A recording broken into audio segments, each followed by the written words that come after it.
Welcome to careforcustomers.com and our call center management series. Today we're going to talk about the right service level. And the short answer on the right service level for your contact center is that there is no right answer, no right level, no right number. But there is always a cost associated with service level. And we're going to talk a little bit more about that as we go through this session. So first of all, is there an industry standard? Yes, there is. It is probably 80 and 20. But when you hear those two numbers together, what do they mean? Well, first of all, the 80 stands for the percent of all of your customers. So 80% of all of your customers. The 20 stands for the number of seconds that they will have to wait until one of your agents answers their telephone call, email, or chat. So again, 80% of all of your customers will be answered within 20 seconds. So that's what, when you hear those two numbers in service level, that's what it means.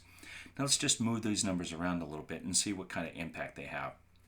So for service level, let's say 85% of all of your customers who contact you.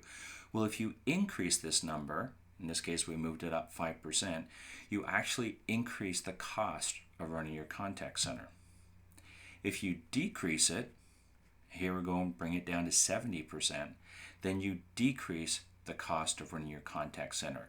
So basically you're answering fewer percentage of your customers in that same period of time. So some are going to wait longer.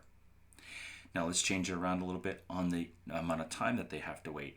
If you decrease the number of seconds, then you actually increase the cost of running your contact center, but your customers are going to be probably a little bit happier.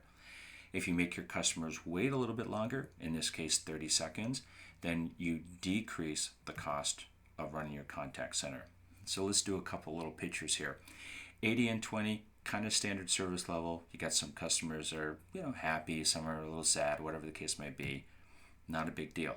If you change it to 60 and 30, so radical change, 60% of your customers are going to have to wait at least 30 seconds and the rest longer, then you're going to have some upset customers. So a lower service level means that you have less people servicing your customer, but you also have less cost. If you change that around a little bit, and let's do 90 and 10, 90% of all your customers are answered within 10 seconds, then you're going to have a high service level, you're going to have happy customers because you have more people to answer those calls, but more people cost you more money. So it's a trade-off.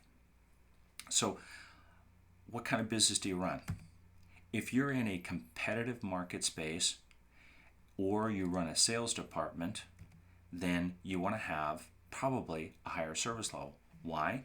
Because customers have revenue in their hand, they want to buy something, and you do not want to keep them waiting on the phone. Because if you do, then they can say, well, I just go somewhere else. And I think it's a well-known story. A company like FedEx used to answer their calls, I think, before the phone even rang, because they knew that if you had to wait for FedEx, you could just as easily call UPS or some other courier. So they want to make sure that they get your revenue dollar as quickly as they can.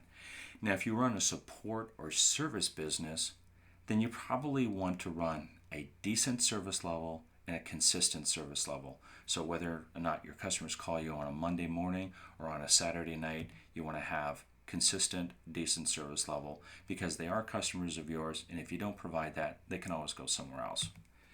Now finally, if you run a can't get it anywhere else business, then frankly you can provide whatever service level you like and whatever you can afford because customers got nowhere else to go but to talk to you, so you can deal with them as you wish.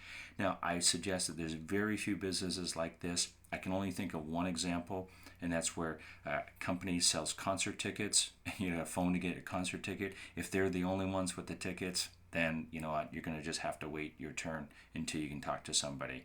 But for them, why provide a high service level? You got a product that everyone wants, so you can deal with it as you wish.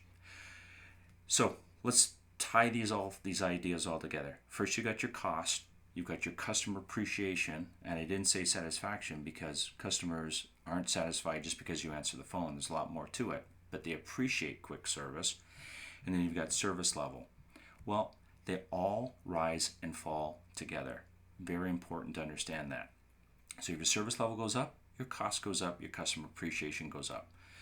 You want to bring your cost down, your service level is going to go down, and your customer appreciation is also going to go down. So that's our session on the right service level. Hopefully some of this has helped.